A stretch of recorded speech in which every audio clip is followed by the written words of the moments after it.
L'année dernière, l'Assemblée nationale publiait un rapport faisant état en l'outre-mer d'une haine envers les communautés lesbiennes, gays, bisexuelles ou encore transgenres.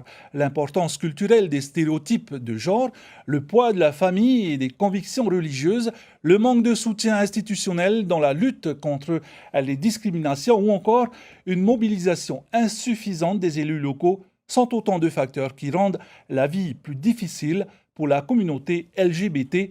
Ils subissent également des violences au sein de leur propre famille. C'est le dossier de la rédaction. Il est signé Hitiura Mervin. Derrière l'image de la carte postale, les choses ne sont pas aussi belles que l'on pourrait croire. En effet, les personnes que nous avons rencontrées sont homosexuelles, gays, transsexuelles, mais ce sont avant tout des personnes qui savent aimer et qui demandent à être aimées en retour.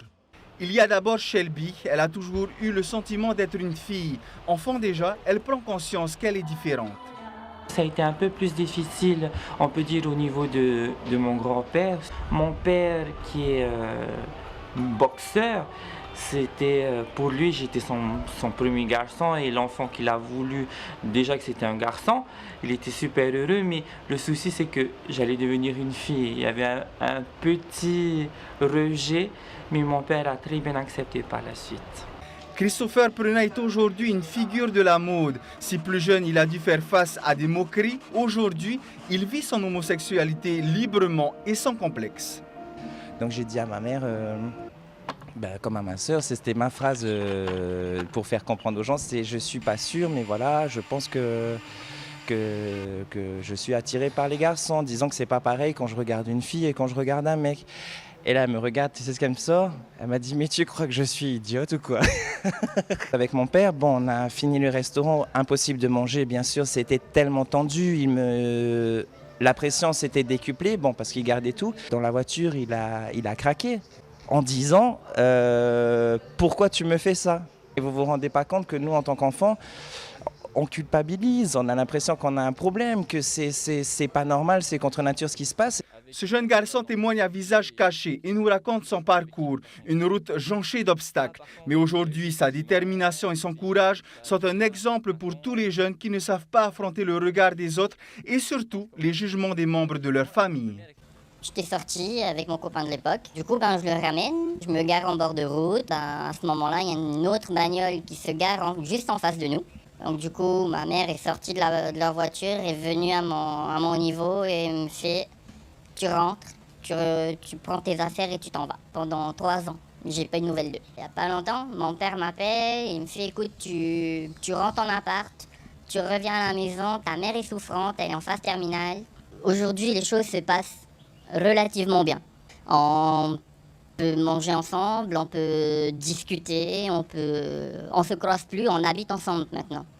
Je serais restée avec une fille, ok, ça aurait fait plaisir à mes parents, ça aurait fait plaisir à ma famille, mais après ça m'aurait tué moi et la personne avec qui j'aurais été. Karel Luciani, lui, a choisi de se battre pour les autres. Président de l'association Cousin-Cousine, il milite désormais localement et à l'international afin que chaque voix soit entendue. Pour éviter les persécutions homophobes, le rejet, Karel Luciani aimerait que les Polynésiens soient sensibilisés dès l'école primaire. Mais on est aussi là pour les parents, parce que pour des parents qui ont un enfant différent, il faut aussi, ils ne sont pas armés pour aider leur enfant dans ce contexte-là. Il y a beaucoup de souffrance et cette souffrance, elle est injuste parce que ce n'est pas un choix. On ne choisit pas d'être différent, on est différent. Le gouvernement français a annoncé une campagne au niveau national de sensibilisation dans les écoles et collèges français.